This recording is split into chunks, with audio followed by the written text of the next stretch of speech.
Hey guys, tonight we slide beneath a clay roof slick with morning mist. You blink groggily, not because the sun's up, but because smoke's curling around your head like it owns the place.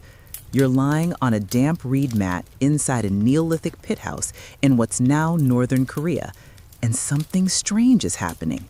Your back is warm, not scorched, not sizzled, just steadily, surprisingly warm. Not because you're near the fire, but because you're lying on top of it, or rather, what lies beneath you. A buried tunnel carved through dirt, channeled with fire, feeding its warmth right up into your bones. You grunt, roll over, and get a lungful of charcoal breath. Yep, still a problem. Here's your survival reality check. It's about 5000 BCE. Winter is clawing at your thatched roof, and if you didn't get this fire running in time, your toes would be blue by now. You probably won't survive this. So before you get comfortable, take a moment to like the video and subscribe, but only if you genuinely enjoy what I do here. And hey, leave a comment with where you're watching from and what time it is, especially if your feet are cold. Now, dim the lights, maybe turn on a fan for that soft background hum, and let's ease into tonight's journey together. You shuffle outside for a breath of clean air. Frost glints on the grass, and your breath clouds the air like a spirit escaping. Behind you, the thatched roof belches smoke through a not very regulated hole. It's ugly, it's risky, but it works. Sort of. That smoke isn't coming from a freestanding hearth or an open bonfire. It's coming from under the house. Welcome to one of humanity's earliest attempts at climate control, the gudeul's ancestor. At the Sunbong site in Rason, northern Korea, near the sea, archaeologists have unearthed evidence of these clever floor warming tricks buried beneath pit dwellings. Simple channels dug below the floor, lined with stone or hardened clay, directed smoke and heat laterally before venting them out. Think of it as the earliest version of radiant heating. You'd be forgiven for calling it the proto-ondil or gudeul's great-great-great-grandparent. Back then, this wasn't some grand invention. It was desperation meets invention. And it worked. Instead of wasting fuel and smoking everyone out, ancient Koreans learned to snake the heat under the floor, gently warming the dirt above so people could sleep through a sub-zero night without lighting their hair on fire. Elsewhere across Asia, early human minds were having similar epiphanies. Just across the water in what's now northeastern China, you'd find baked earth floors in the Xinjiang region, some possibly older, dating between 5300 and 4800 BCE. Their surfaces had been treated with intense heat too. Some archaeologists argue these were independently developed techniques. Others whisper about shared ancestors, intertribal marriages, and long-forgotten technologies crossing frozen borders. Historians still argue whether these Chinese floor systems directly influenced Korea's early gudeul, or if each culture simply arrived at the same solution because winter doesn't negotiate. Inside your hut, the system's simplicity makes you smile. Fire from the aguni, today just a rough fire pit, pushes heat into a shallow trench beneath your body. Smoke and flame travel horizontally before escaping through a crude outlet, maybe a vent in the wall, maybe a hole in the roof. There's no chimney yet, no real flue, just ambition and sore lungs. Still, it's genius. You're no longer at the mercy of a fire's flickering radius. You're riding heat like a surfer on a lava wave. It's a messy, smoky prototype, and yet it changes everything. No more crowding like animals around a central blaze. No more worrying about wind blowing out your warmth. The floor itself becomes the source of life. You can cook, sleep, eat, pray, and gossip right on top of your heat source. No need to huddle like cavemen. You feel the earliest hints of a culture shifting toward floors as living space, not just walking space. Later that day, the children crawl over to the warmest part of the house, laughing about fire feet, while elders shuffle toward it, grumbling about arthritis. You watch as people unconsciously gravitate toward the warm spots, sensing through instinct the thermal gradient that runs across the room. One side of the hut is practically boiling, the other cool and damp. Unfair? Absolutely. But this early inequality lays the groundwork for what future Korean families will call audemok and winmok, warm side and cold side. Even now, 1,000 years before ink touches parchment, you're living inside the blueprint of social space. By dusk, you've figured out how to tweak the airflow slightly. A new curve carved into the dirt wall lets the smoke linger longer beneath the floor before drifting out. The result? Longer warmth and a little less smoke in your soup. The tribe's oldest woman claps your soot-covered back and calls you clever. That night, she sleeps like a baby on the warmest stretch of clay, while you, apprentice flute tender, fall asleep with blistered fingers and a smile. Just as your eyes start to close, your mind drifts north, far north, across frozen seas to the Aleutian Islands. Because believe it or not, archaeologists have found similar underfloor systems there too. Stone-lined heating ditches with V-shaped rock channels and primitive chimneys. The Amicnog Bridge site in Alaska, dated to around 1000 BCE, boasts floor warming tech that looks suspiciously like your muddy innovation. Coincidence? Most say yes. The culture is never touched. There's no trail of technology threading across Siberia or Sakhalin. It's more likely a case of what scholars call convergent innovation. Two human groups, separated by oceans and ages, facing the same bone-snapping cold and saying, "What if we burn the floor from below?" Still, the resemblance is eerie. So you lie there on the brink of sleep, soot behind your ears, warm clay beneath your spine, wondering if some other fire tender across the ocean is also rubbing their fingers raw trying to keep grandma warm. You may not share language, food, or even gods, but you share the same eternal enemy, winter.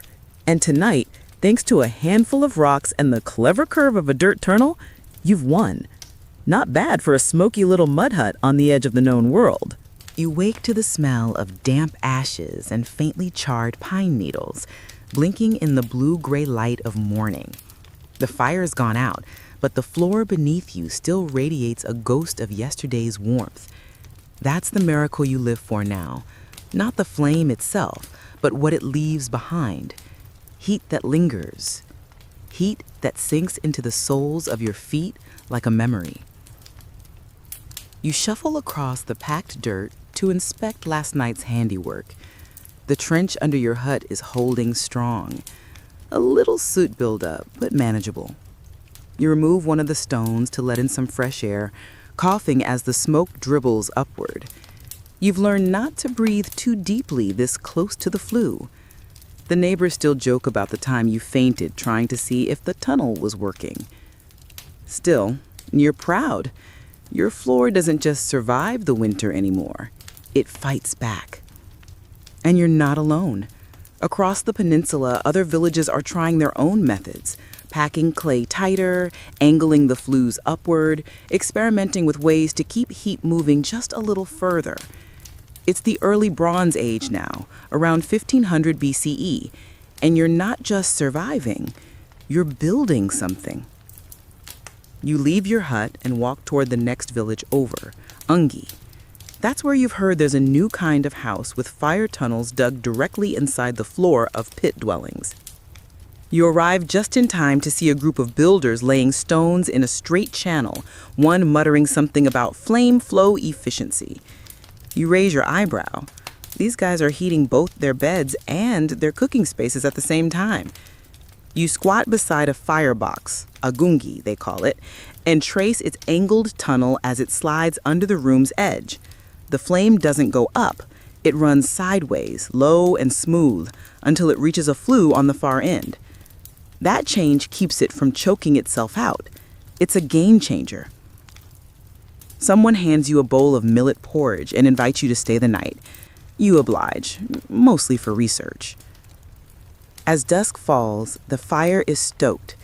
You watch the orange glow flicker through gaps in the stones. It's not just a fire now, it's a system. The heat moves, it obeys. You lie down and close your eyes.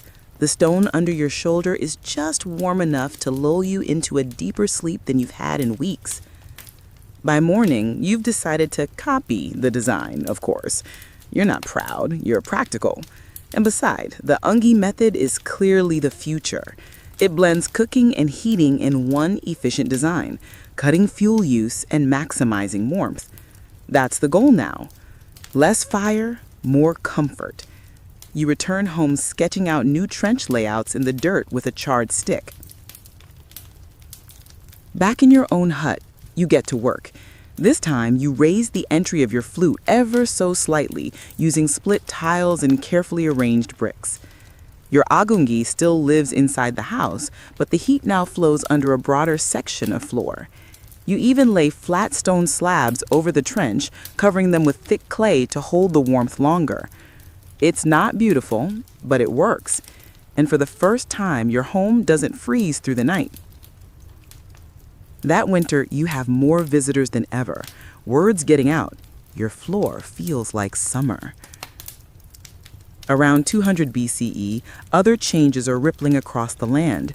Some villagers begin separating the cooking space, the budamak, from the main hearth entirely, giving each more specialized function. You visit one such home and see the firebox tucked against a side wall, connected to a flue that wraps the length of the room before curling upward into a primitive chimney. It's clean, dry, warm, and it smells less like smoke and more like cedar. You begin to sense the shift from scattered experiments to standard practice. The agungi is refined, the flue bricks are better laid. The gudeul, those thick stone slabs covering the heat channels, are now uniform and smooth. Everything's getting more intentional, more permanent. Even the chimneys, gultuk, are evolving, moving outside the house and finally venting smoke away from your lungs and your soup. You meet an old builder who insists on angling the flue just slightly upward toward the gultuk. "Let the heat want to rise," he says with a wink. You're not sure if that's physics or poetry, but either way, it works. Your next floor stays warm for hours after the fire's out. And yet, despite all this progress, no one writes anything down.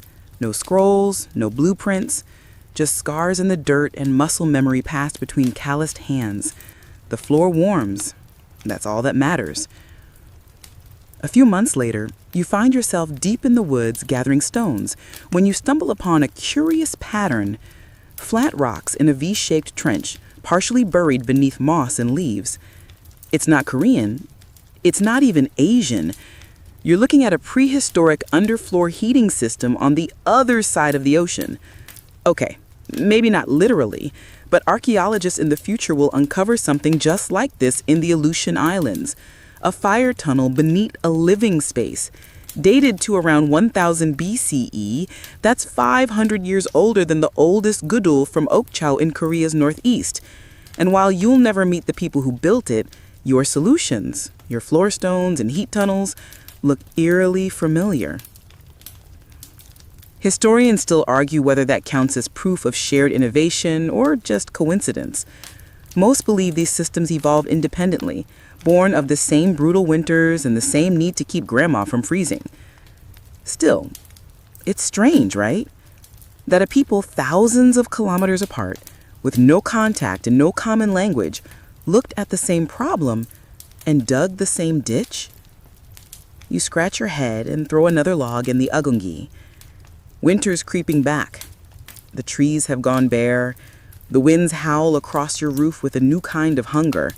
But inside, the floor glows with warmth like something alive. It hums beneath you, ancient and steady. The trench, the flue, the stones, the slow-burning fire, everything is just as it should be. And for the first time in human history, you don't fear the cold anymore. You've made the ground itself your blanket. You wake to the scent of barley porridge and pine ash, ears full of distant chickens and creaking flue stones settling under the weight of last night's heat. Your legs ache slightly, not from cold, but from having slept sprawled out like a cat across the warmest corner of the house. The floor beneath you is still gently toasting your skin, radiating heat like it has a heartbeat. You rise slowly, sliding across smooth clay. A faint trail of soot leads from the agungi to the chimney hole. This isn't a simple hut anymore. It's a mechanism, a quiet, working machine built from muscle, smoke, and thought. And today, you're tweaking it again. You don't know it yet, but this is going to be one of the great leaps forward in floor heating history. You squat beside your firebox, scratching plans into the dirt with a stick, planning how to separate your cooking and heating zones. Right now, they're jammed together, a single agunji under the house doing double duty. But last night, the stew boiled over, smoke choked the bedroom, and someone muttered about moving back into a pit hut. That won't do. So today, you build 2 hearths, one on the perimeter, one closer to the sleeping zone. The perimeter fire heats the soup and steam bathes your millet. The inner fire pushes smoke down a low trench beneath the main floor, heating it from below. It's crude, but effective. You even shape the entry of the flue into a shallow ramp so the flames extend sideways, not upward. No more fire choking itself out. No more waking up to cold toes and smoky lungs. You're becoming an architect of warmth. By the time night falls, the house is glowing. Not visibly, of course, but in temperature. Elders claim their joints stopped aching. The toddler in the family is giggling belly first on the floor, refusing to get up. You, meanwhile, are studying the gudeul jang, those thick stone plates you laid over the flue trenches. You realize the thicker the stone, the longer it holds heat. So next week, you're planning to trade 3 bundles of rice straw for an extra set of slabs from the quarry downriver. You lie down to test your handiwork. The floor exhales a deep, dry warmth. There's no fire now, but the memory of it lingers in the stone, in the mud, in the air around your calves. It feels intentional, like the house itself is watching over you. In a neighboring village, word reaches you that someone's discovered a way to create flues with angled bricks, laid on their sides, spaced precisely to encourage even airflow. You hike there the next day, and sure enough, you see it. The design is clean, deliberate. Each channel is about 20 centimeters wide, carefully spaced, sloping gently toward the chimney. Someone offers you tea and lets you lie down on the floor for a minute. It's heavenly. You bring that idea home, too. Within weeks, everyone on your street has rebuilt their floor. As all this innovation spreads, people begin talking about it differently. The heat snake beneath the floor gains a name, gudeul. Some families call it their second sun. The agunji, once just a fire pit, becomes a craft of its own. Builders compete to design better, longer-burning versions, some even experimenting with side entry fireboxes to prevent ash from spilling into the flue. Historians still argue whether the gudeul evolved suddenly or through slow, parallel tweaks across villages. But you're here, and you know the truth. It's all just one idea passed from calloused hand to calloused hand. Trial, error, repeat. Later that season, a family from the coastal lowlands visits you. They bring gifts, dried fish, fermented garlic, and strange rumors from faraway Alaska. Apparently, on an island shaped like a sleeping bear, there are houses where fire heats the floors using buried stone-lined channels. You scoff. That sounds familiar. Too familiar. But they insist. You press for details. They describe a trench, 2 to 4 meters long, lined with flat rocks in a V-shape, then sealed with more stones on top. A chimney funnels the smoke out. It's one-sided, like your own system. You chew your lip. You must have copied us, you mutter, half joking, but the distance, over 5,000 kilometers of ocean, frozen sea, and unforgiving terrain, it's almost impossible. Historians in the future will debate this exact question. Are these Aleutian heating systems proof of cultural contact, or just 2 cold civilizations stumbling on the same cozy idea? Most will say it's coincidence. Convergent innovation is the polite term. But you can't help but wonder if cold air makes all humans dream the same dream. Days pass, then weeks, then years. Your house is no longer just shelter. It's a prototype, a test site. Each winter, you try a new layout, a different agunji size, a new slope to the flue. Your neighbors tease you. How many chimneys does one man need? But they always copy you eventually. Then, one year, a storm flattens the town's granary.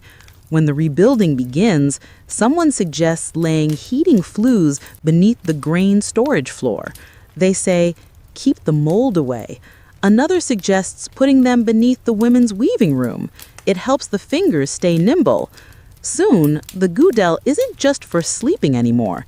It's expanding into kitchens, temples, workshops. One bright-eyed teenager dreams of a greenhouse. You laugh, but the idea sticks. You're witnessing something you don't have a name for. Infrastructure. A way of shaping the very ground people live on to answer the climate's challenge. You end the day lying flat on your back, eyes on the smoky ceiling, mind buzzing with ideas. Your fire is out, but the floor still cradles your body in slow waves of warmth. It's not just about survival anymore. It's about comfort, control, design. You smile. It's a good time to be alive. You're snoring gently when a neighbor bursts in, muttering something about a traveler from the sea. You rub your eyes, kick off your straw blanket, and step onto the warm floor, still radiating heat long after last night's fire died down. The gudeul's doing its job. You stretch, scratch your head, and head to the village square, where a crowd has formed around a stranger with a salt-crested coat and a carved bone charm swinging from his neck. He speaks in broken words, gesturing wildly. It takes a few tries and more than a few hand motions, but you start to piece it together. He's not from anywhere near here. He came across the ocean, island to island, with stories of dwellings built on heated floors, just like yours. And this isn't just wild campfire talk. You've seen enough flue designs to know when someone's describing the real thing. He says that on Unalaska Island, deep in the Aleutian chain, families dig trenches under their living spaces, line them with flat stones in a V shape, then cover the channel with more stone slabs. The fire is built on one end, the smoke is drawn out through a chimney at the far side, and the people sleep above the stone. The trench stretches up to 4 meters long, and just like in your village, it's one-sided. The heat flows beneath only part of the room. You blink. It's your gudeul spoken in another accent. You pull him aside after the crowd thins. He draws a diagram in the dirt. It's crude, but unmistakable.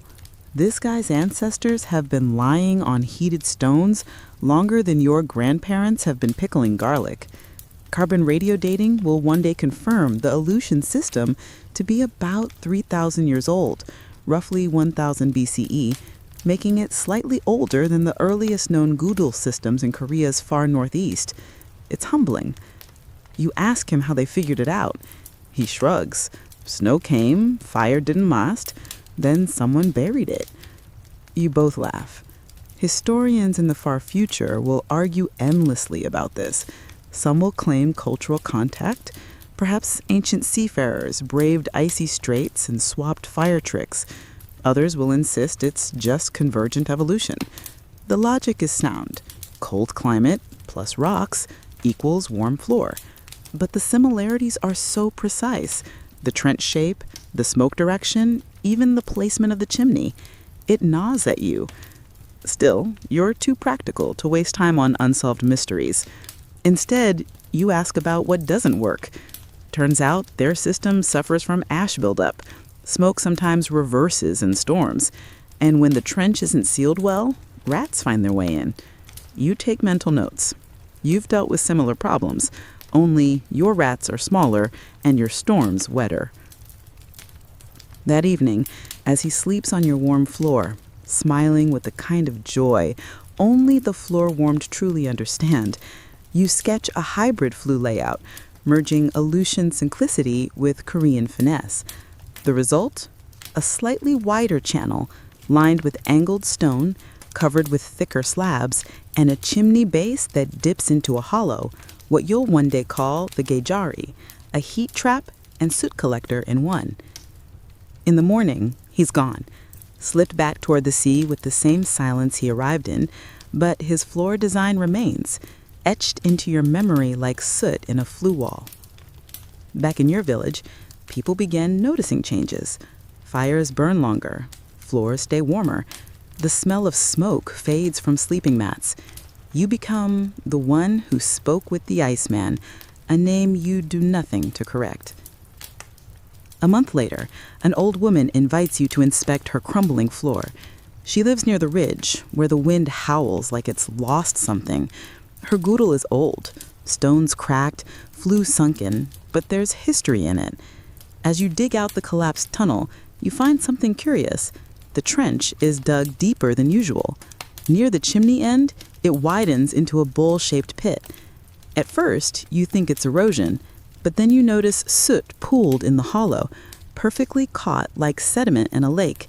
That's when the idea hits you. The heat is being trapped, recycled. The bowl keeps smoke from rushing out too fast, while also catching water condensation and soot. It's a natural gejari. She didn't invent it. She just never fixed it.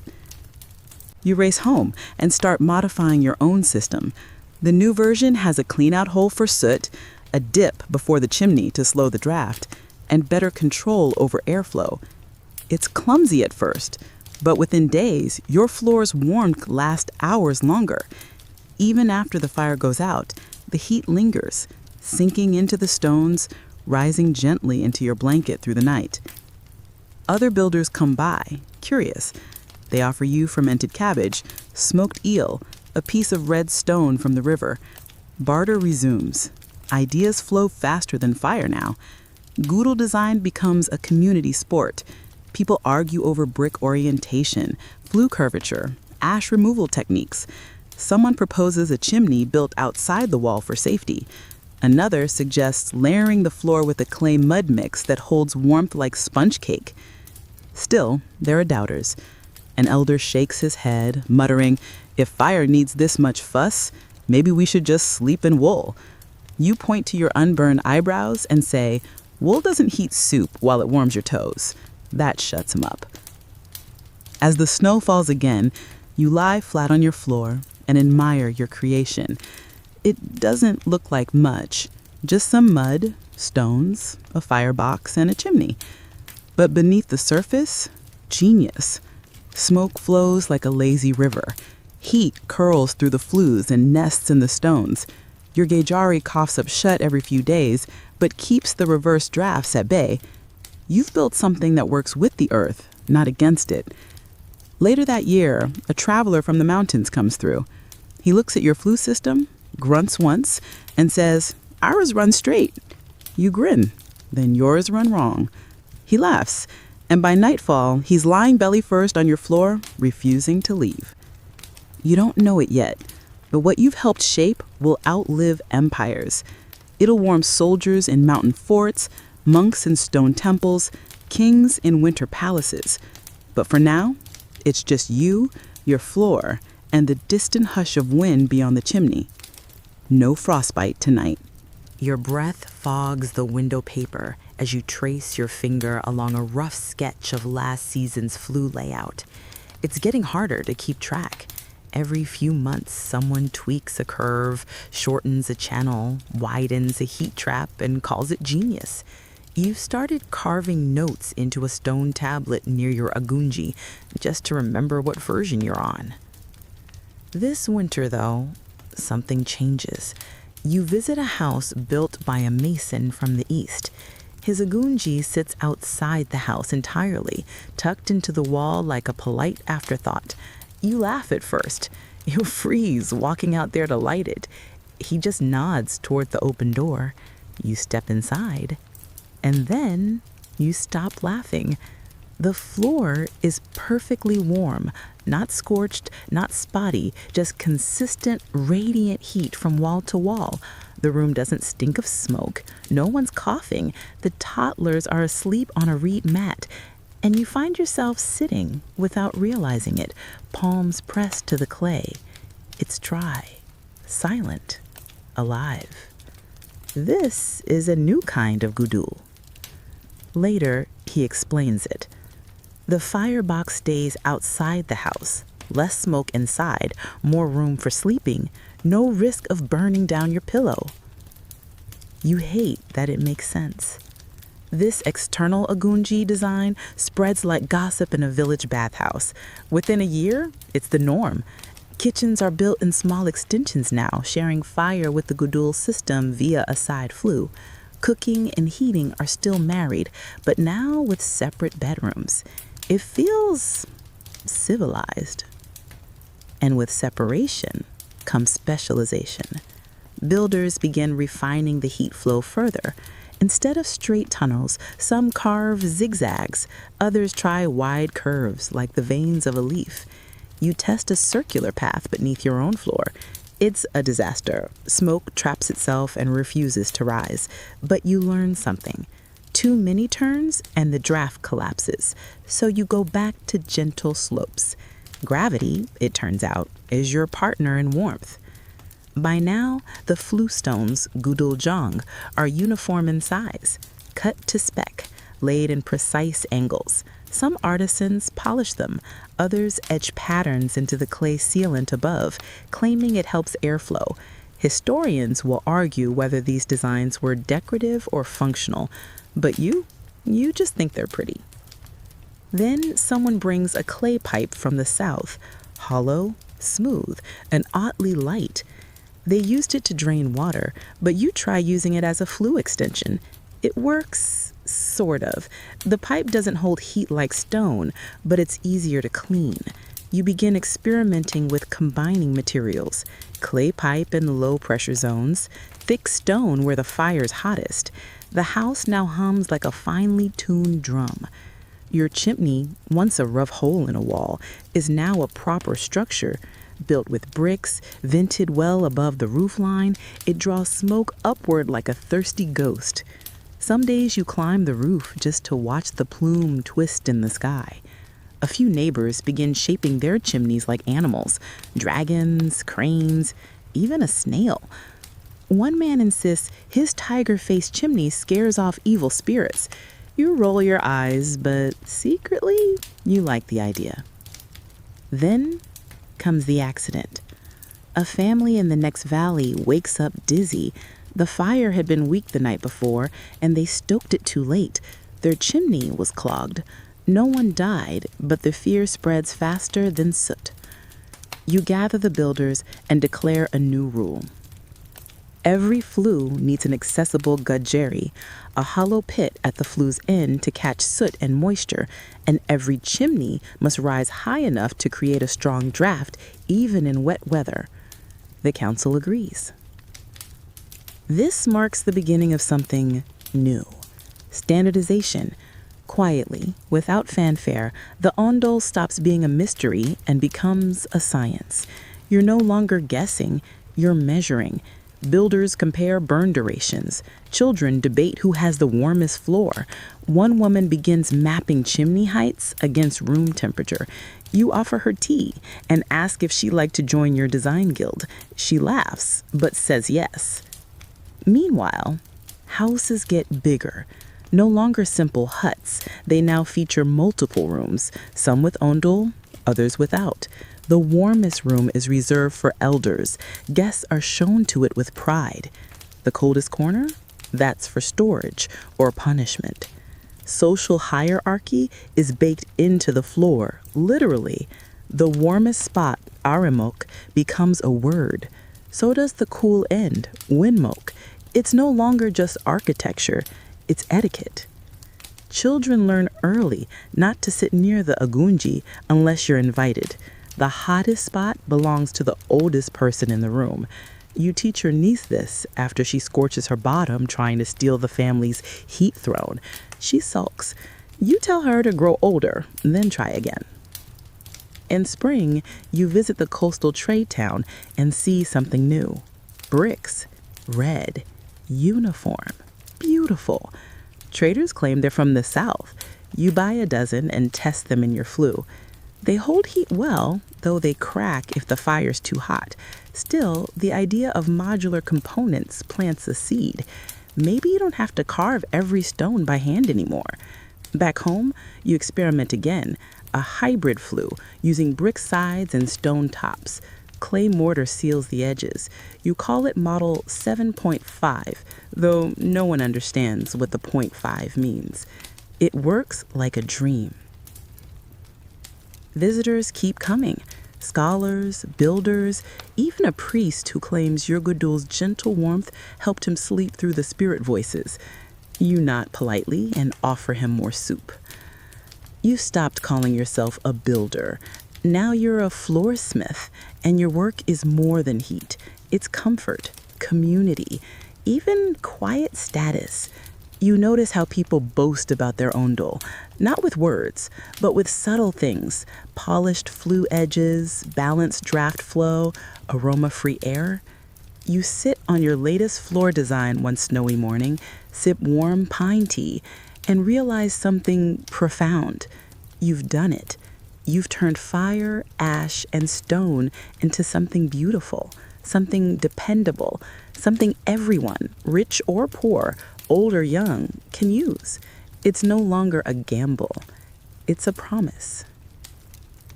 The house exhales softly beneath you. Warmth rises through the soles of your feet. Outside, snow begins to fall in slow spirals, silent and cold. But inside, you have mastered the ground. Snow drifts silently past your window as you run a finger along the edge of your polished gudeul jang, admiring the light frost steaming off the roof. It's quiet this morning, too quiet. But you know why.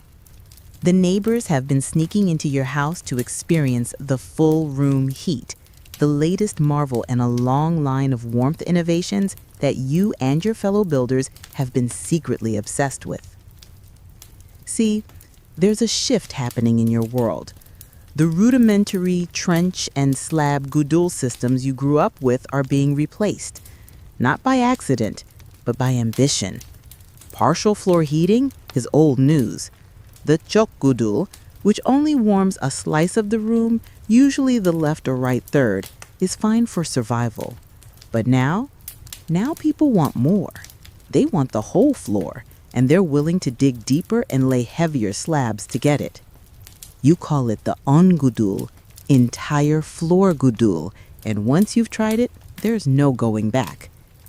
You test the design in your own home first. Instead of building one short flue, you extend multiple channels across the entire foundation, like ribs in a dragon's belly.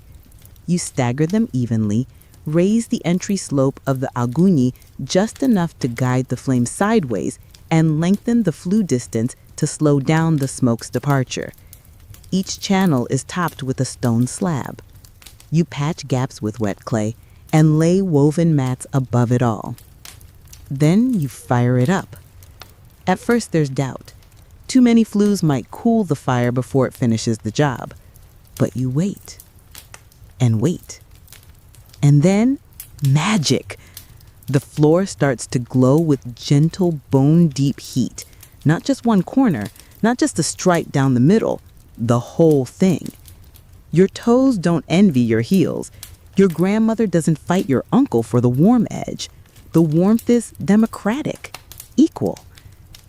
That night, word spreads fast. You wake the next morning to a line of villagers with questions. How many flues? What slope did you use? Do you think it'll still work if I skip the gidgeri? You say no. One man takes detailed notes, then offers you 3 bundles of straw just to see the underside of your floor. You agree. Straw is hard to come by in winter. A few days later, a letter arrives. It's from the capital. A nobleman has heard of your gudeul and wants you to consult on the palace bathhouse. You chuckle. Royal butts want warm floors too, huh? You go. The palace is grand, but cold. Giant stone walls, wide, drafty halls. Impressive, until you take your sandals off. You examine their crude heating system. It's nothing but a single trench running under one corner of the room. Weak draft, low thermal mass. It's royal, but it's inefficient. You tell the noble what you do differently. He frowns. You're suggesting we dig under the library? You nod. Books stay dry when the floor is warm. A month later, they're laying bricks based on your plans. Back in your village, you notice other changes. Furniture is shrinking. Gone are the tall chairs and high tables. Instead, people sit on cushions, use soban, those adorable low wooden trays, for meals, and lie flat on the heated floor to read, nap, or argue about who forgot to feed the fire. The floor isn't just warm, it's the center of everything now. Meals, sleep, conversation, punishment. It all happens on the floor. You smile. This wasn't planned, but it feels right. Even the language is adapting. New words emerge. Aramok, the warm end of the room closest to the fire. Winmok, the cooler end near the chimney. You use them without thinking. Grandpa sleeps by the aramok. Put the pickled radish near the winmok. It won't spoil. And with this shift in space comes a shift in status. The aramok becomes the place of honor. Elders get it by default. Guests are escorted to it as a sign of respect. Children are taught not to sit there unless invited. You recall that one time your nephew ignored the rule and got a toasted bottom for his trouble. Lesson learned. Meanwhile, outside your village, things are changing fast. In the north, in the rugged mountain passes of Goguryeo, stone fortresses bristle against the cold. Soldiers are freezing. That is, until someone installs an L-shaped ondol beneath their barracks. You hear stories. A single fire keeping 20 men alive through the ice months. You visit one site, built into the side of a cliff. The gudeul there is short and direct. Just one flue, one firebox, one room. But the walls are thick, the flue sharply angled, and the chimney carved straight out through stone. Simple, effective, a perfect military gudeul. Then there are the murals. Tomb paintings from the Anak region show scenes of daily life. Kitchens with chimneys, families eating on the floor, servants stoking fires. You find one that shows a woman crouched beside a firebox feeding rice husks into the agunji, while another arranges bedding near the chimney. The detail is striking. The layout is familiar. You could almost name the flue pattern. You run your fingers across the image and whisper, "They knew." Historians will puzzle over these tombs for centuries. Were they literal depictions, symbolic dreams of comfort, or just artistic license? Scholars still argue whether Anak Tomb No. 3's kitchen scene proves ondol use in the 4th century, or if it merely shows basic stove design. You know better. You've built that kitchen. You've sat on that floor. Elsewhere, kingdoms compete. Bakje builds flues into temples. Silla experiments with Burumak-style hearts. You travel and see the regional variations, some with wider chimneys, some with triple flue systems. One village even builds a gudeul into a shrine to ensure the ancestral spirits stay cozy. You offer incense and linger a while, out of respect, and because it's warm. At night, back home, you lie on your belly and trace the underside of the newest gudeul with a torch. The flues hiss softly, alive with fading heat. You whisper thanks to stone, to fire, to whatever ancestor first thought to burn a floor. From pit huts to fortresses, kitchens to temples, the gudeul is no longer an experiment. It's a revolution. Slow burning, stone laid, and here to stay. You sit cross-legged on a floor that hums with stored fire, tracing the delicate ripple of warmth as it radiates from the agungi's quiet belly. The chill outside is bitter today, sharp enough to freeze a goose mid-flight. But inside, wrapped in floor heat and barley tea, you feel untouchable. It's Goryeo now. The new dynasty has swept across the peninsula, and with it, the ondol has begun its next transformation. It's no longer just a peasant's hack or a tribal survival trick. It's become a craft, an art, a statement of status, taste, and spiritual focus. You're standing in Gimyongsa Temple, brushing snow from your shoulders as the monk beside you lifts the curtain to the main hall. 300 can fit, he says, and you blink. 300? It stays warm all winter. You step inside and your breath leaves your body. The floor is massive, a sea of polished clay. You press your palm to the ground and sure enough, It's radiating heat with the grace of a sleeping tiger. The agungi behind the hall is the size of a grain cart, bricked and sealed with ritual precision. This is no humble hut. This is a thermal cathedral. And it's not the only one. From Huayamsa to Chilabusa, you start to hear whispers about monks who can heat meditation halls for 49 days with a single firing. Some say it's magic. Others claim hidden chambers, twin flue systems, mysterious stone arrangements. You visit Chilabusa yourself and inspect the fabled ajabang, shaped like the Chinese character Ya. The monks won't let you tear up the floor, but they smile when you guess, double ondo? They say nothing, but their silence speaks volumes. Historians still argue whether these legendary systems truly held warmth for months, or whether monastic folklore simply burnished engineering success into sacred myth. But you've stood on those floors. You felt their hum. So you go home and try to copy it. Your own version is smaller, humbler, but you borrow the E-shaped flue design from the Huayamsa excavation records. A central channel, flanked by mirrored side flues, all converging into a single gajari and chimney system. It takes weeks to build. You fire it once, and 2 weeks later, it's still warm. You weep a little, not out of pride, out of awe, because this isn't fire anymore. It's memory, locked into stone. Back in the village, people are following your lead. The old chok gudeul systems, partial floor heating, are vanishing, replaced by full floor warmth. Gudeul is king now. The inside ogungi is out. External fireboxes dominate. Soot tracks are common knowledge, and in monasteries where monks have spent decades watching smoke in silence, the flue layouts grow stranger and more elegant. At Guanrunsa Temple, you meet a monk who shows you a whisper flue, a flue so long and shallow that you can hear the smoke flow. If it hisses, it's angry. If it sings, the floor is content. You laugh, but you also take notes. In another temple, they've built a reverse draft chimney, a vertical tunnel with an added bend to reduce wind back. The concept is brilliant. The draft is stronger, the room's warmer, and the floor is safer. You sketch it down, pin the drawing above your fireplace, and start tinkering. Monks begin traveling from temple to temple, comparing designs. One tells you he's seen a floor with 4 flue channels and 2 gajari. Another claims there's a secret temple with a spiral flue like a snail shell. Heats like a dragon, he whispers. You raise an eyebrow. Or kills like one. He only shrugs. You return to the capital where scholars have begun writing about floor heating as a marker of civilization. Zhu Xing, a Chinese envoy visiting Goryeo, writes about chogudeul, marveling at how Koreans dig into the earth to warm themselves because they lack padded clothing.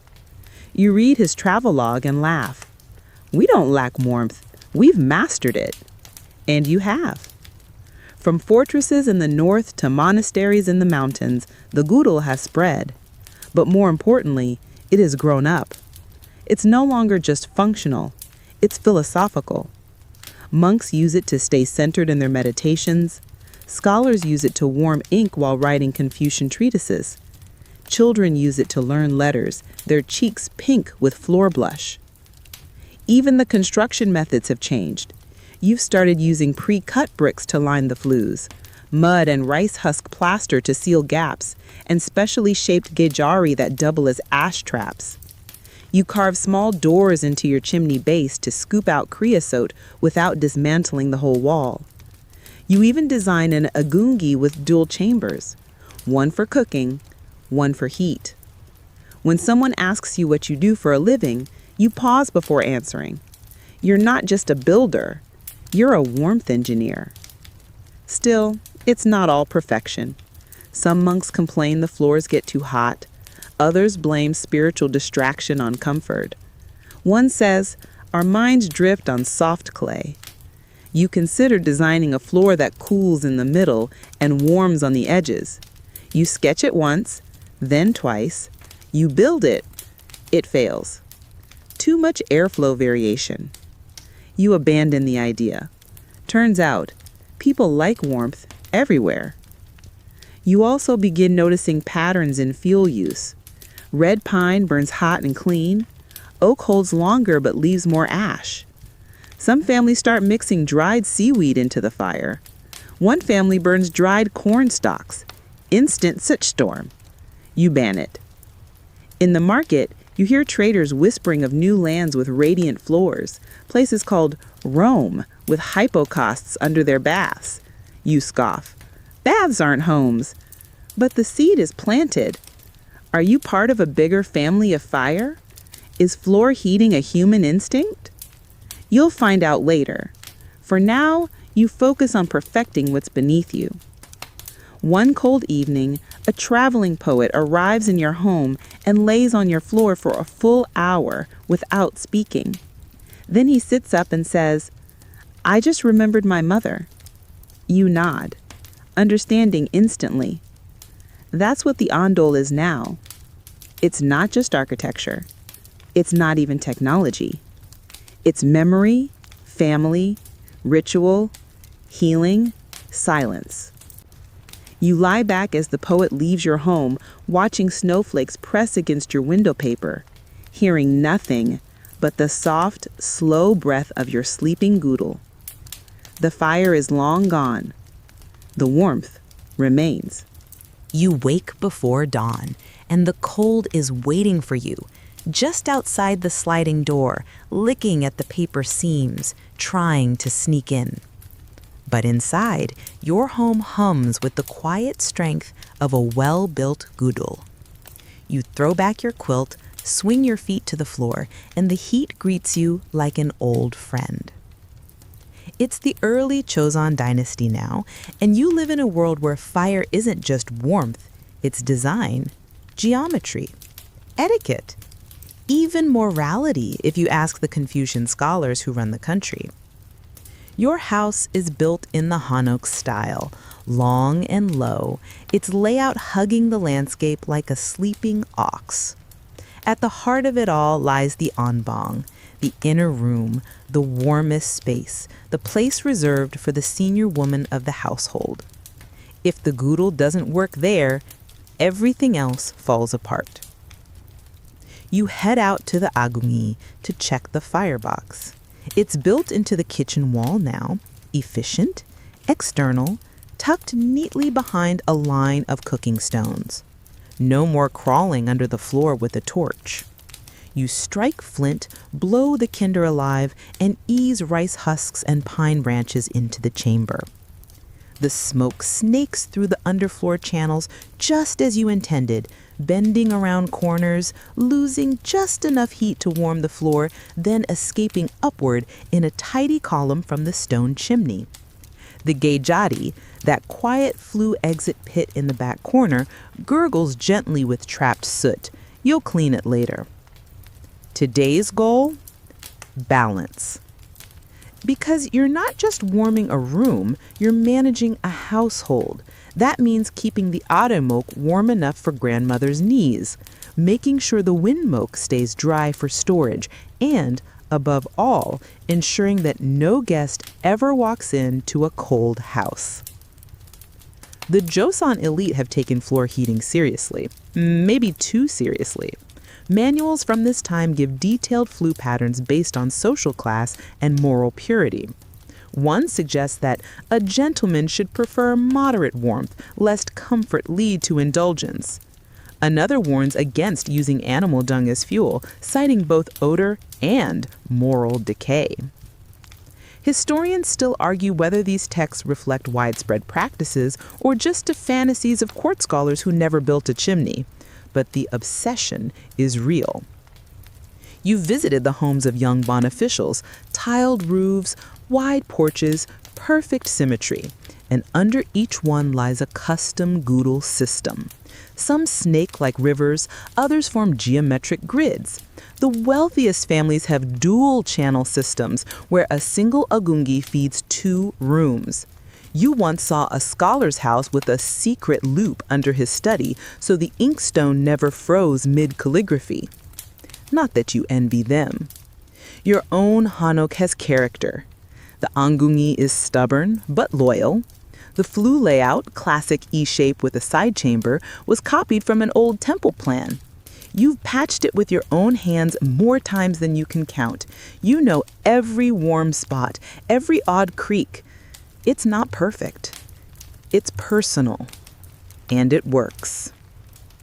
Mid-morning, your youngest runs in barefoot, dragging a wooden top and laughing. He rolls it across the clay floor. It spins longer here, thanks to the dry warmth. You smile. This floor has become his playground, his classroom, his first bed. He knows nothing of frostbite or waking to frozen blankets. For him, warmth is the default. The floor is safety. But not everything is ideal. You've heard rumors of homes catching fire, gudeul's overloaded, flue walls cracking, flames escaping into wooden beams. One neighbor nearly lost a sleeping child. So now you check everything twice. You build with care. You add clay insulation to the chimney base and layer rice straw plaster over your floors. You even design a small vent at the flue corner that lets you listen to the fire's behavior. If it growls too loud, you shut the draft. If it wheezes, you stir the ash. There's talk of hot bricks from China and even rumors of imported iron stoves. You scoff. Iron burns skin. Iron doesn't hold warmth, and iron can't cradle a sleeping child the way clay can. I believe in stone, in patience, in the kind of heat that lingers through midnight snow. Still, curiosity tugs at you. You've heard of strange buildings near the border, foreign merchant houses built with tall chimneys in central hearts. Some even use chimneys inside the walls. You wonder if those designs are better. You wonder if the gudeul, despite all its evolution, is still just a regional quirk. But then, winter comes, and your doubts melt away. Because no matter what new trick the world tries to sell you, nothing matches the quiet dignity of a well-tuned floor. Not the roar of a stove, not the glare of open flame. Just that soft, full-body warmth seeping upward, grounding you. At night, your wife presses a warm barley bag into the quilt center, then tucks in beside you. The kids pile in too, feet poking, giggles muffled under covers. The floor holds all of you. No one is cold. No one is left out. The heat is invisible, but it binds you like string around a scroll. In the darkness, you wonder how long the gudeul will last. Will future generations still crawl under floors with torches, patching soot cracks and arguing about flue angles? Or will they replace all this with some humming box on a wall? You shake the thought away. Tonight, the heat is enough. The fire dies quietly in the agungi.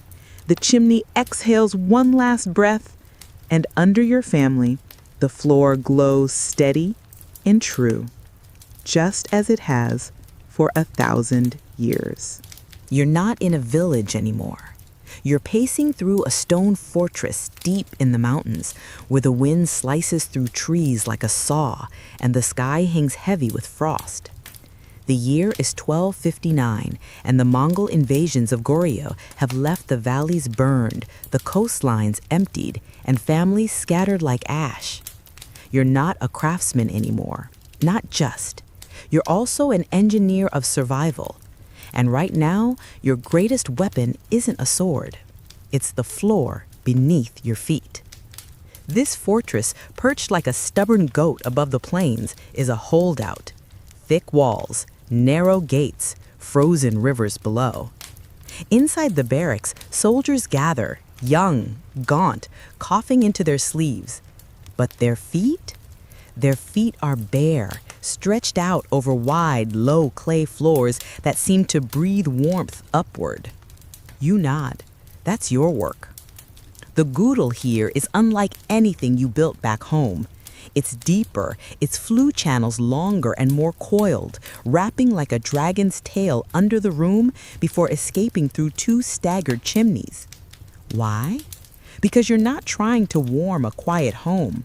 You're heating a fortress through months of siege. This ondol doesn't whisper comfort, it roars efficiency. The kitchen, naturally, is the engine. It houses 2 fireboxes now, not 1. You've connected both to the same gudeul network.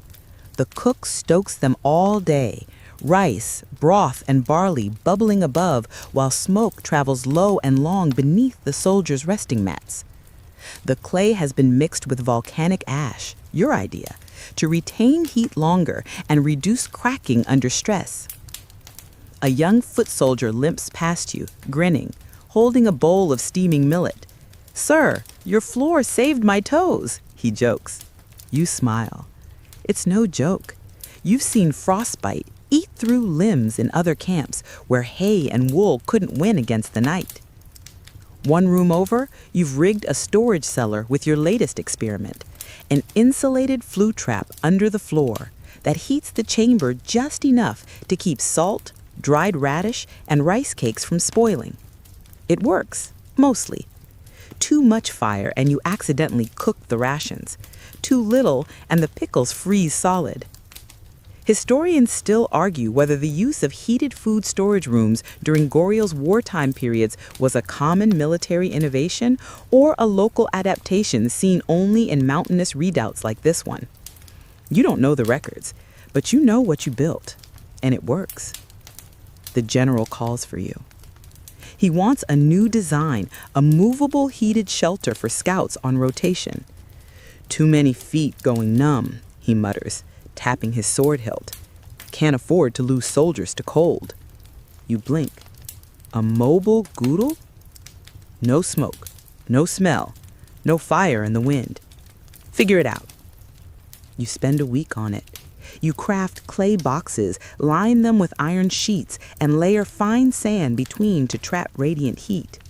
You test it by lighting a fire in one box, letting it burn down to embers, then sealing the lid. By morning, the insulated tile still radiates warmth. It's heavy, clumsy, but it works for 6 hours. You call it the gudeul, the little gudeul.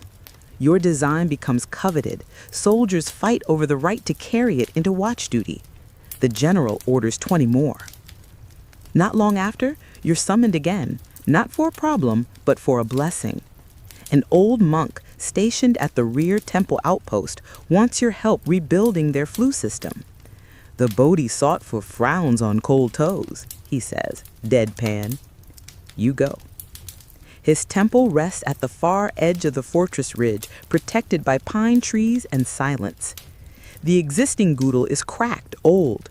You study its layout, simple, symmetrical, faithful to older styles. You smile at the elegance. With care, you dig beneath the floor, layering new stones and red clay, redirecting the flues for a longer burn.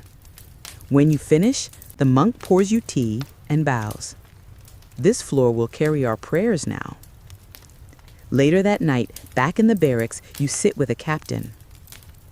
He points to your hands, scarred, burned, cracked with soot. You're not a soldier, but you've kept more of us alive than any sword ever did. You nod. You hadn't thought of it that way, but maybe he's right. In the following weeks, rumors reach you of other fortresses experimenting with heating. One supposedly used buried bronze coils under floors, an expensive disaster. Another tried oil-heated ceramic plates, exploded, too unstable. You take pride knowing your humble gudeul, adapted with care and patience, has outperformed every gimmick. One cold dawn, a Mongol prisoner, half-starved, frostbitten, staggers to the gate and begs for shelter. When allowed inside, the first thing he does is drop to the floor of the hall and press his face to the clay. Warm. He breathes. Just that. Just warm. It's then that you realize the ondol isn't just a Korean invention. It's a human need. Warmth. From below. Silent. Constant. Honest. You walk back to your chamber and step inside. The fire is low, but the floor still breathes. You press your hand to the clay, and you make a decision. When this war ends, you'll go home. You'll rebuild your village's gudeul stone by stone. You'll teach every child how to slope the flues, how to mix ash and straw, how to judge heat by the tap of a footstep. You'll protect this knowledge, because someday someone else will face the cold, and they'll need a floor that remembers how to be warm. The war ends not with parades, but with silence.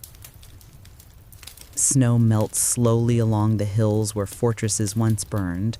The Mongol threat has receded, for now, and people crawl back to what's left of their villages like ants returning to a cracked nest.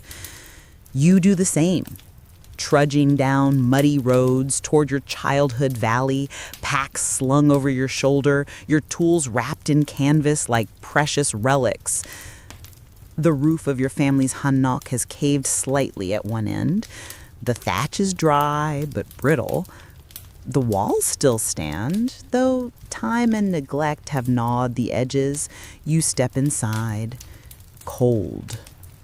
The ondol is dead. But not for long. You drop your pack, pull up your sleeves, and begin. It takes 3 weeks.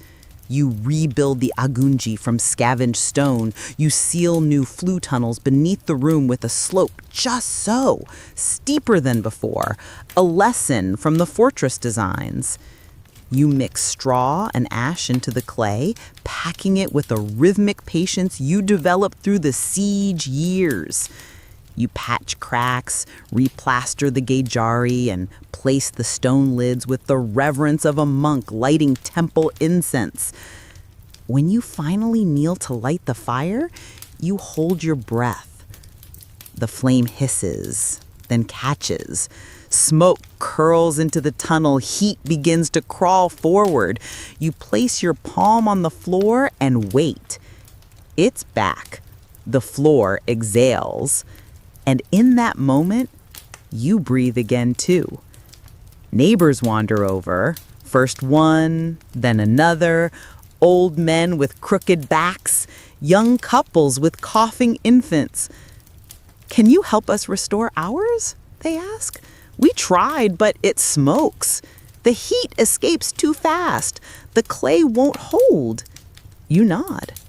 Let's begin. You travel from house to house, tools in hand, teaching as you go. You guide farmers through flue curvature, show weavers how to check stone gaps with a feather, help a widow build a one-room floor for her arthritic knees. Word spreads. One morning, you wake to find 5 teenage boys in your courtyard, awkwardly holding stones and straw. "We want to learn," they say. You grin, then get your hands dirty. And they do. You teach them how to draw layouts in the dirt before digging, how to avoid crosswinds that disrupt draw, how to shape lids from river stone, how to knead plaster until it hums with cohesion. They mess up often. One nearly lights a chicken coop on fire. But they learn, and they laugh. And you begin to dream. Maybe this knowledge, once passed quietly from father to son, mother to daughter, can be formalized, written, preserved. You start a scroll. You call it The Breath Beneath Us. In it, you sketch diagrams of gudeul systems from before and after the war. You explain the benefits of longer flue networks in colder regions. You write how clay composition changes across valleys and how to adjust for that. You even include a few field notes like, if your floor smokes, ask if there's a dead weasel in the chimney. Twice, don't ask. It becomes your obsession, your legacy. Historians still argue whether any of these early heating manuscripts contributed to the standardization of gudeul techniques in the following centuries, or whether the designs evolved purely through oral tradition. Some suggest your work was later copied by traveling builders. Others think the scroll was lost in one of the 14th century floods. You don't care. You're not doing this for the future. You're doing it for now. For the grandmother who sleeps through the night for the first time in years, for the baby who doesn't cry when the frost sets in, for the exhausted farmer who says, "It's strange. I swear I walk straighter now just from warm feet." You make mistakes. In one village, you build the flue too shallow and the smoke backs up, making the family weep from both eyes and onions. In another, your apprentice forgets to seal a joint and the heat leaks into the crawl space. But each failure becomes a lesson. You refine, you iterate, you grow. Eventually, a nobleman hears of your work. He summons you to his estate, grand, tiled, towering above rice terraces like a jade crown. His rooms are drafty, his children pale. He commands, "Build me a floor, but make it noble." You're unsure what that means, but you comply. This time, you used carved stone panels, intricate flue carvings, bronze-capped chimneys. You install a dual agunji system with a central draw pit to balance the heat. When it's finished, the nobleman nods once, then bows. "It is more alive than any scroll I have read," he says. Later, when his steward hands you a pouch of coins, you wave it off. "Use it for firewood," you say. "A good floor deserves good breath." You return home. Winter comes early. Snow blankets the hills. Frost sparkles like powdered silver on rooftops. Your students now teach their own students. One writes you a letter from a village 5 days away. "The floor I built saved a newborn last week. She was blue. Now she laughs when the floor creaks beneath her." You sit alone in your room that night, listening to the low hum of fire underfoot. The clay radiates softly into your spine. You think of every mistake, every redesign, every floor you've ever laid, and you whisper to no one, "You did good." Because in a world where kings chase power and armies chase land, you've chased something quieter, warmth, invisible, gentle, persistent, the kind of thing that doesn't make history books, but makes life livable. The snow keeps falling, and still the requests keep coming. One day, a caravan of oxen clatters into your village, pulling carts filled with timber and stone. A tall, rail-thin man in scholar's robes steps down, squinting at your roof as if inspecting a manuscript. He introduces himself with a bow so deep his beard brushes his knees. "I come from Seongyongwan," he says, "the Royal Confucian Academy in Gyeong. We've heard about your floors." You try not to laugh. "The capital? Really?" The scholar continues. "Some among us believe warmth influences clarity of thought. Cold joints breed stiff logic." He produces a scroll. On it, floor plans of student dormitories. Drafty, bare, uncomfortable. Help us rebuild them. So you travel. The journey is long. Roads are half mud, half ice. At one point, you spend a night in a collapsed barn, wrapped in straw, muttering to yourself about clay ratios and flue depth. When you arrive, the academy is majestic but miserable. Stone columns, sweeping roofs, and floor after floor of freezing students rubbing their knees during lectures. You walk through the dormitories. No gudeul, just mats on wooden planks and a brazier that smokes more than it warms. So you begin. The first problem, tradition. "We've always used braziers, and they should suffer a little," says another. "It builds character." You smile politely. Then you quietly build one experimental room. You dig under the floorboards, lay your flues with precision, mix in volcanic ash and crushed seashells for better heat retention. The agunji is tucked discreetly behind a storage cabinet.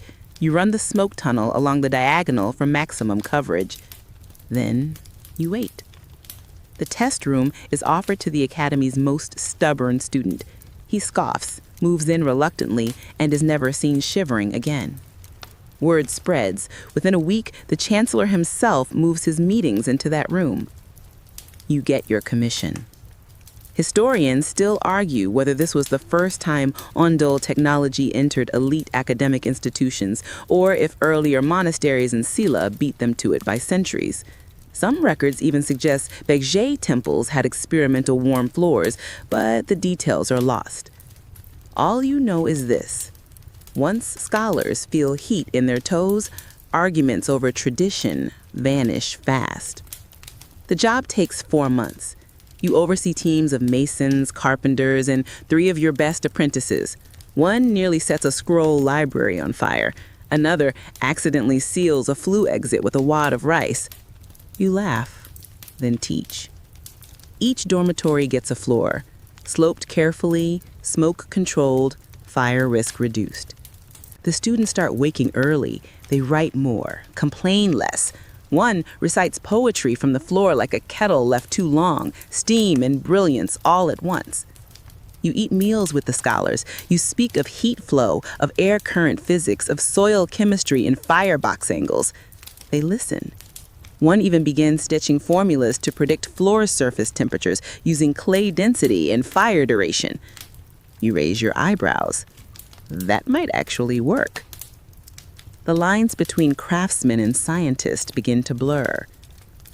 And then one night, you get an idea. You ask the scholars, what if you could see the heat? They blink. Like smoke?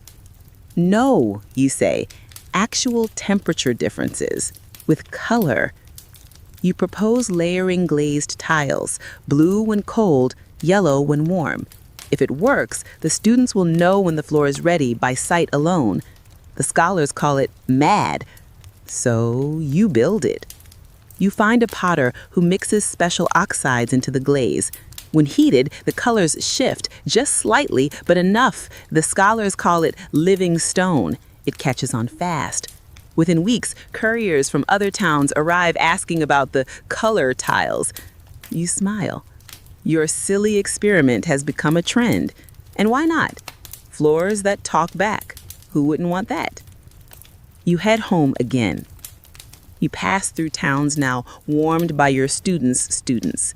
Each gudeul slightly different. Some elegant, some crude, but all alive.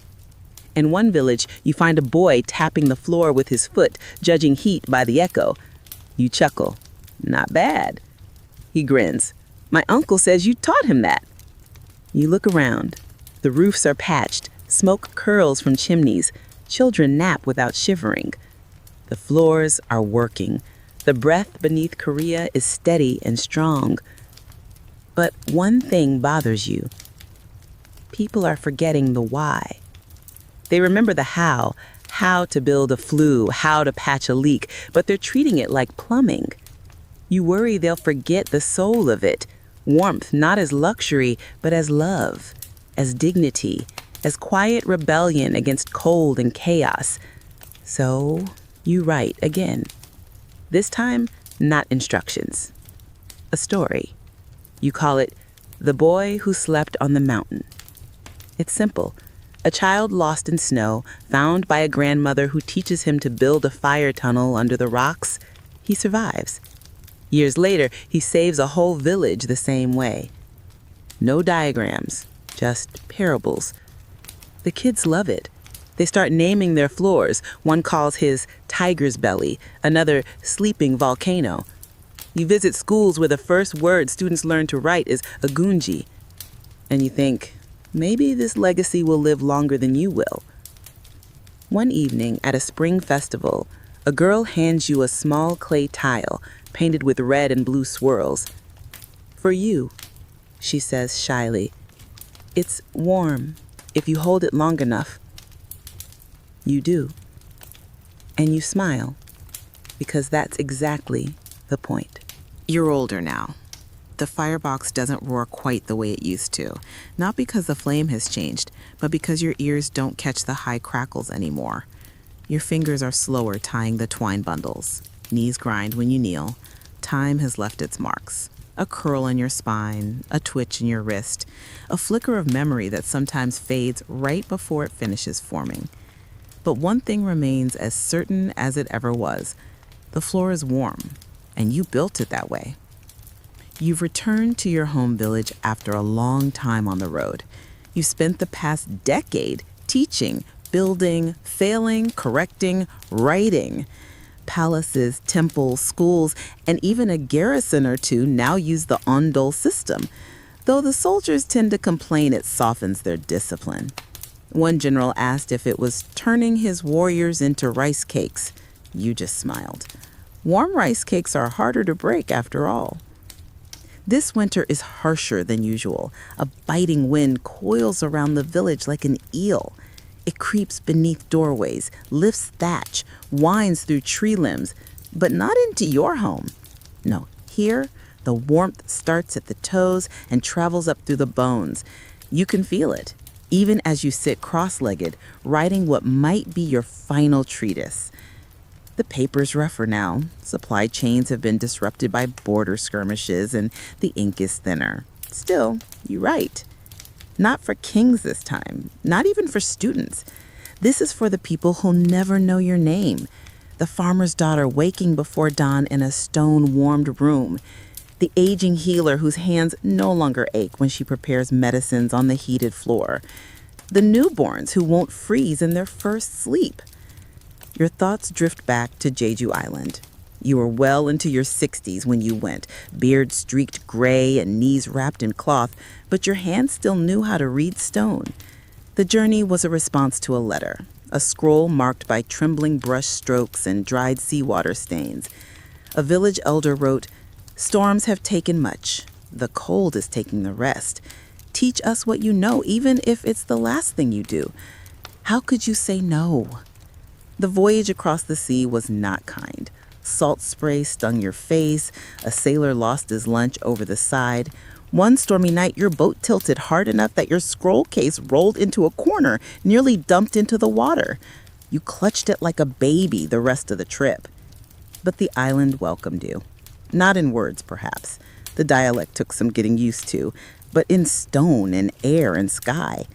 Black volcanic rock greeted your feet, tangerine trees bent in graceful arcs, and the people, while wary, showed something you always recognized, the quiet, urgent hunger of those who know winter is not just uncomfortable, but deadly.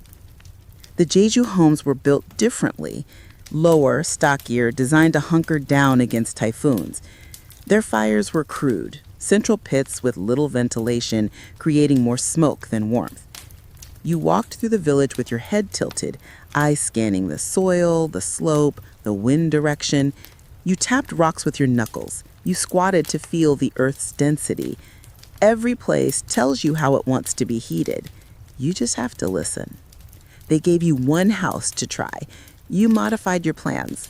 The volcanic stone, rich in air pockets, absorbed and released heat better than expected. The challenge was moisture. The island's humidity made clay mixtures crumble, so you experimented. Crushed coral into powder, mixed in ash from local grasses, even used crushed shellfish from the beach. The result was a sealing compound that held tight, even through storms. The agungi, your firebox, was built low into a corner, facing east to catch the morning light. You extended the flue in a zigzag beneath the floor to maximize heat spread, adjusting the slope just slightly to ensure the smoke escaped fully. You layered smooth basalt stones across the tunnel top and capped it all with thick, dry clay smoothed by hand. The first fire was nerve-wracking. You sat beside it all night, one hand resting near the vent exit, feeling for backflow or leaks. None came. Just steady, radiant heat curling upward through the floor. In the morning, 3 children tiptoed in, giggled, and flopped belly down, faces pressed to the warm earth. You laughed so hard your ribs ached. Soon, every home wanted one.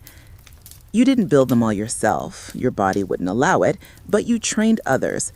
A kelp diver with cracked hands and a gentle voice, a teenage girl whose mathematical intuition rivaled that of your former academy students, a blacksmith's son who understood airflow as naturally as he did bellows. They became your island team, and under your instruction, they built. Historians still argue whether Jeju's gudeul system was a direct result of mainland influence or a localized innovation. Some say a similar heating system already existed in cave saunas.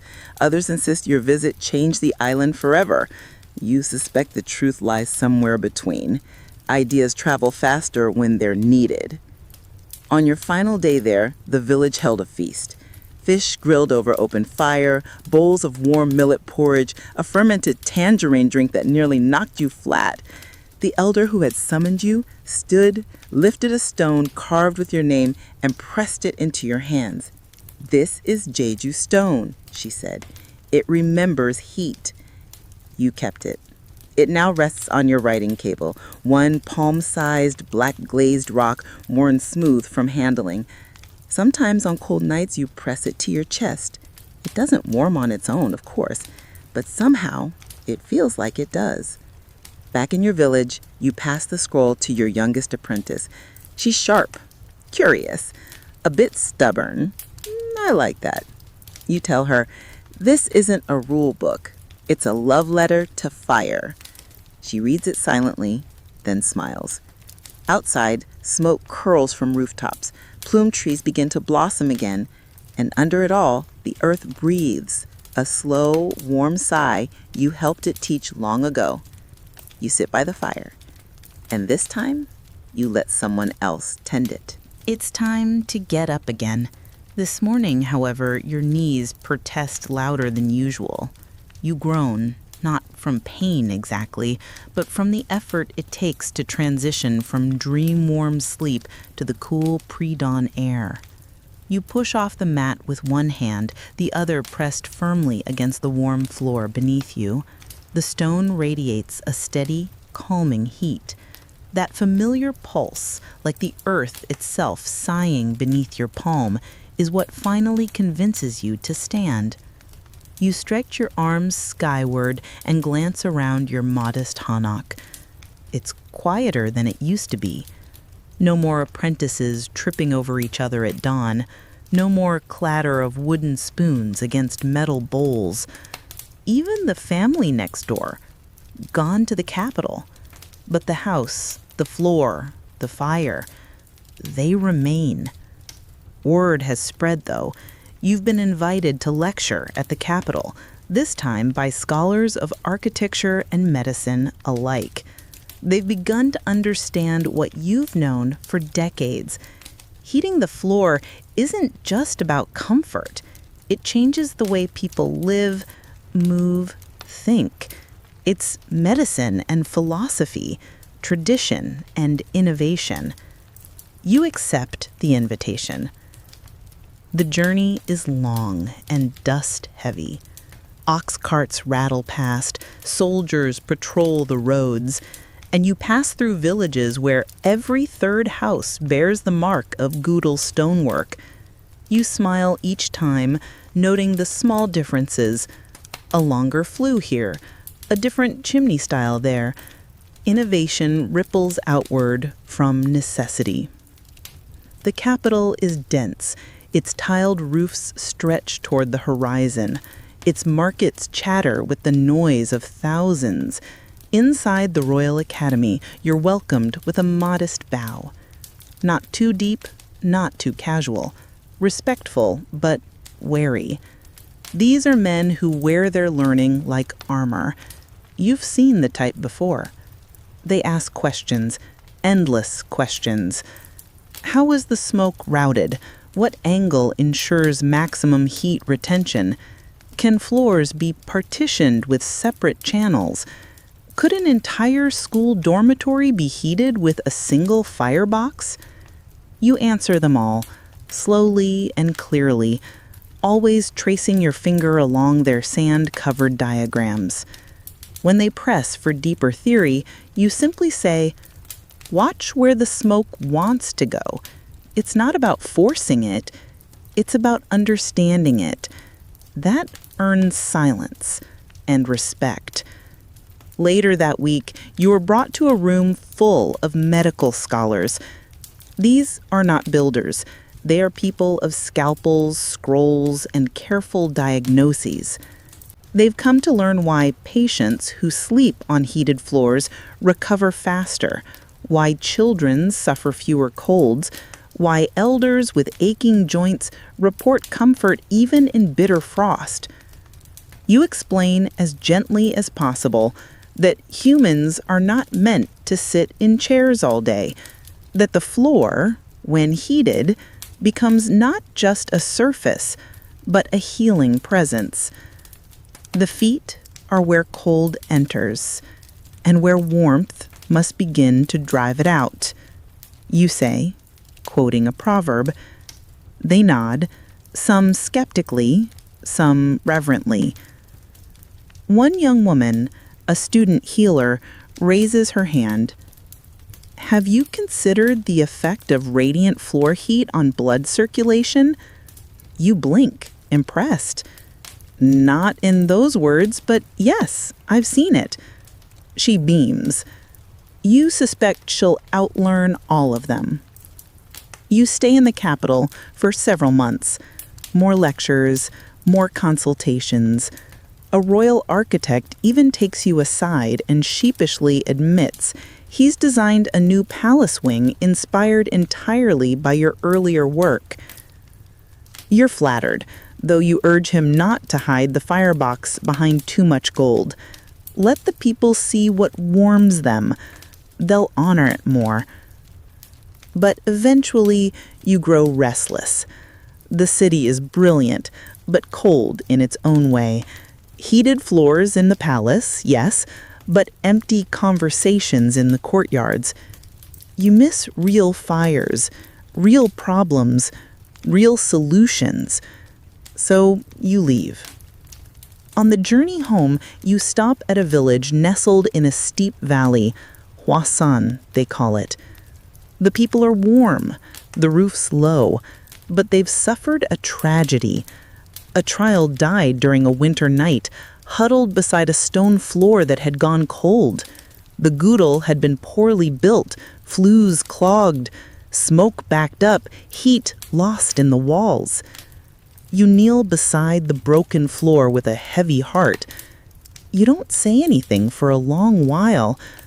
Then you ask for straw, a mason's trowel, and time. Together with a few locals, you dismantle the system. Brick by brick, stone by stone, you trace its flaws. You show the villagers each problem, explain how breath must flow, how fire needs space. Then you rebuild, not just for the family who lost their child, but for the whole village. It takes weeks. And when it's done, the fire catches clean, the warmth spreads, and no one breathes smoke in their sleep again. You leave at dawn without fanfare.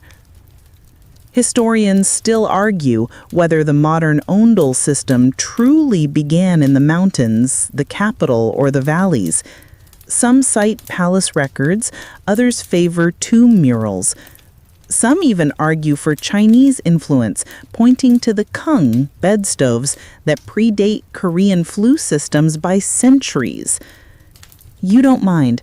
Let them argue. Because tonight, somewhere, a family is huddled together, telling stories as steam rises from rice porridge bowls and the floor beneath them pulses with gentle heat. They might never know your name, but they know your gift. Back home, you lie down. The sky outside is quiet, moon resting low. You stare at the ceiling, listening. Beneath your spine, the stones hum softly, like the earth whispering secrets it told you long ago. And just before sleep takes you, You think. Warmth is memory, and you have become part of the floor. You wake before the sun rises again. The air outside is motionless, muffled by thick, clean snow, and the fire has long since settled into a red-eyed sleep beneath the floor. But the heat remains. It always does. You flex your fingers against the smooth stone beside your bedroll and smile at the warmth that greets your palm. Steady, soft, faithful. Today, you're not a builder. You're not a guest lecturer. You're simply a traveler. One last winter journey through the memories you've helped lay, brick by brick, flue by flue. The path starts in a quiet hanok tucked along a hillside near Gangneung.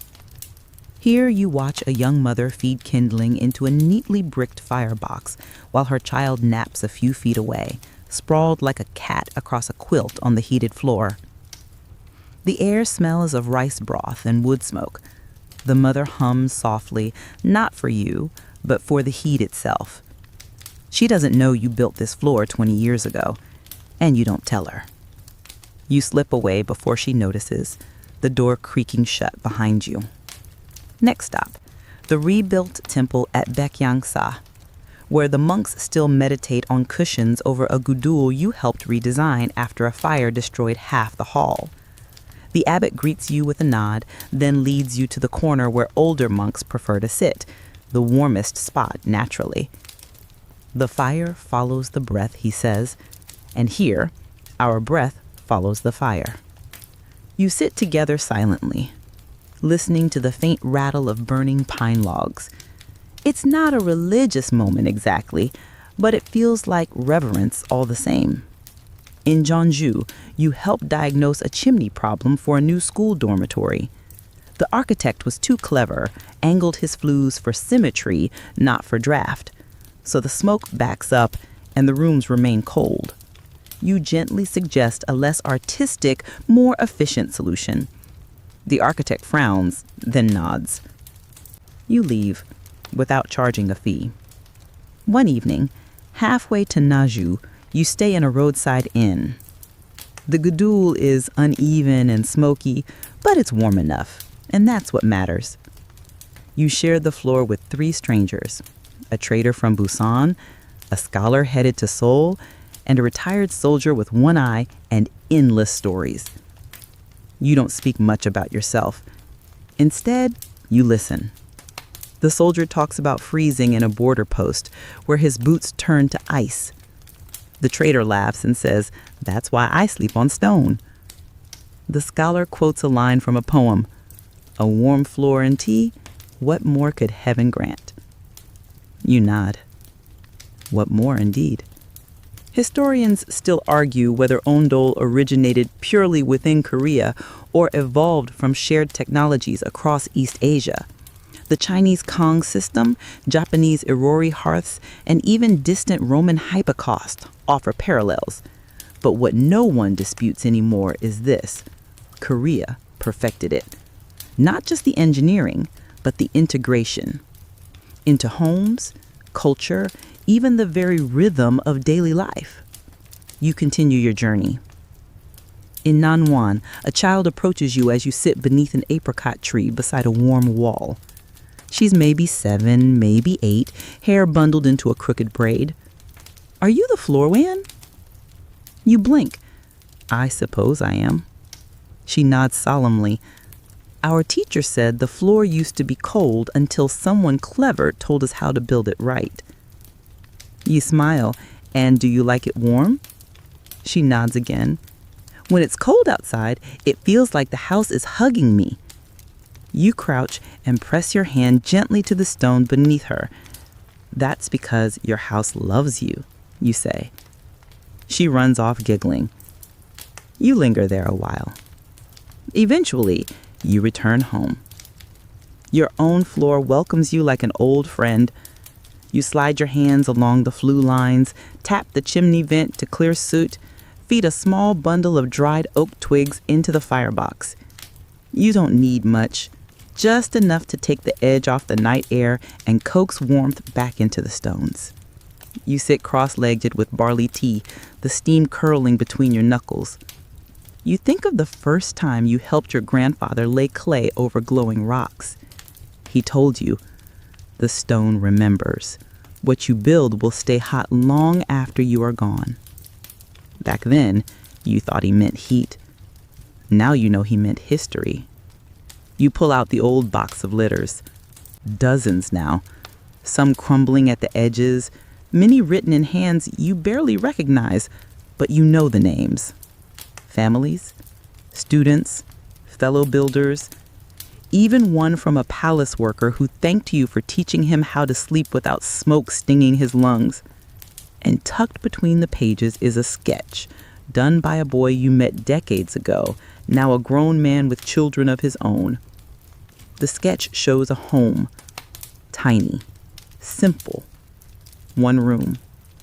But inside, the floor is glowing with warmth. Beside the house, the boy has drawn a figure standing proudly with a trowel. He labeled it Grandpa Fire. You chuckle.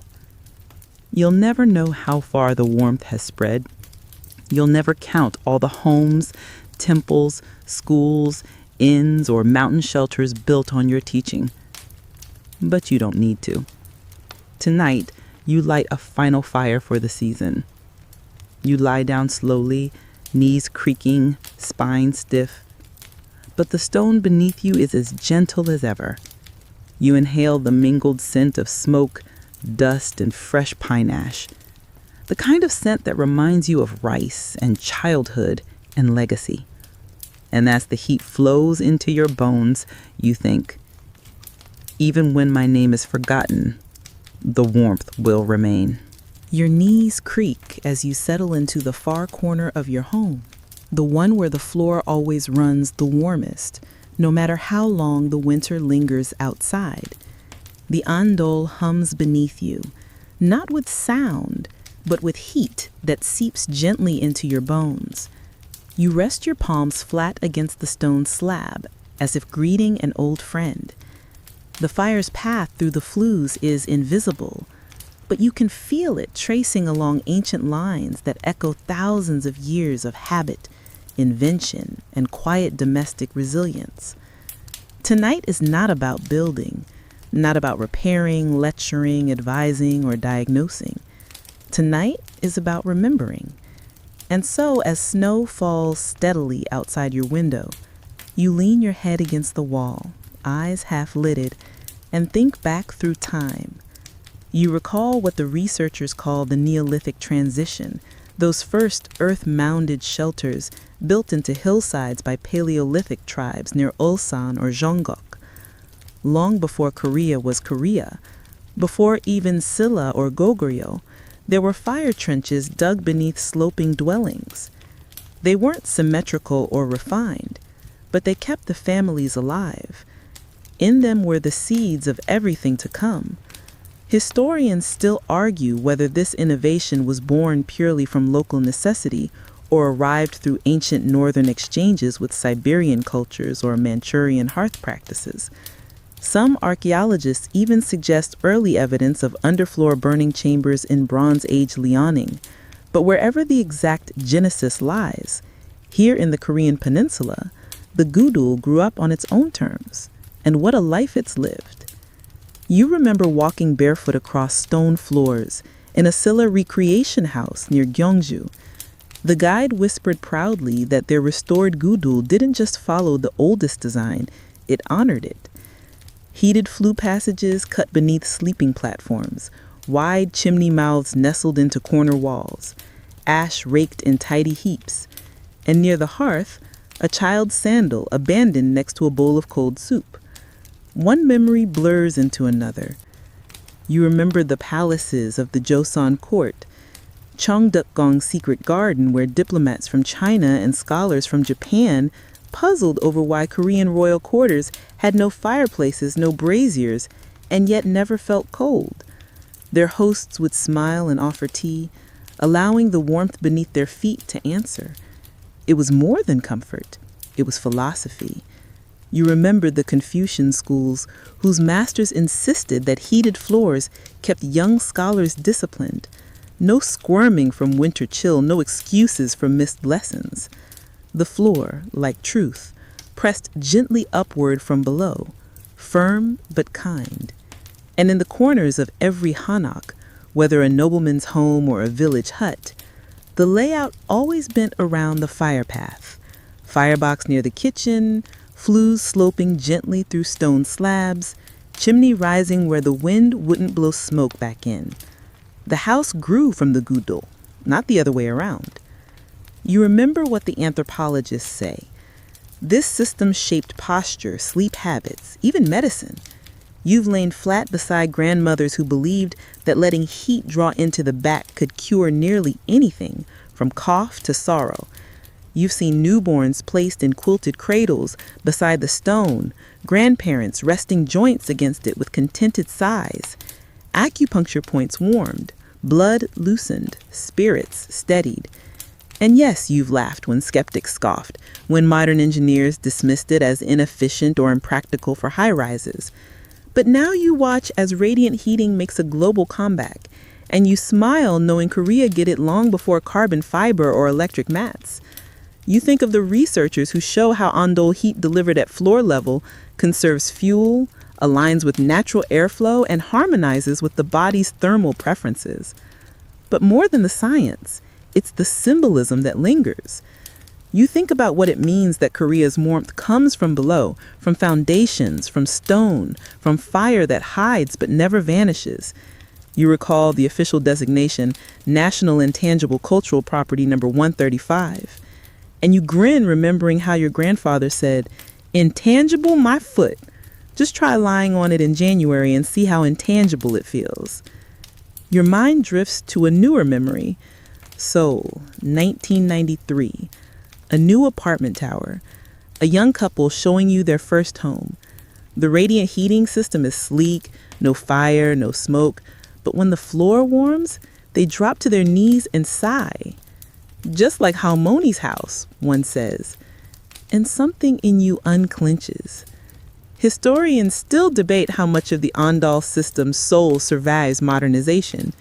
Is it still ondol if there's no fire, no ash, no chimney? You don't pretend to answer.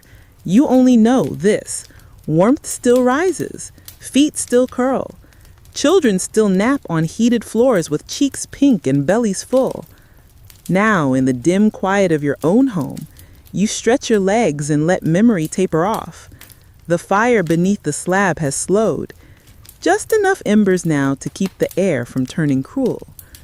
You think of all the places this humble heating system has traveled, through prehistoric pit dwellings, into fortress hideouts during Mongol sieges, across Buddhist temples where monks meditate atop radiating stone, into scholarly chambers where frost never touched an ink brush, into train stations, school dormitories, and city hospitals, even into skyscrapers, their steel hearts pulsing with old heat.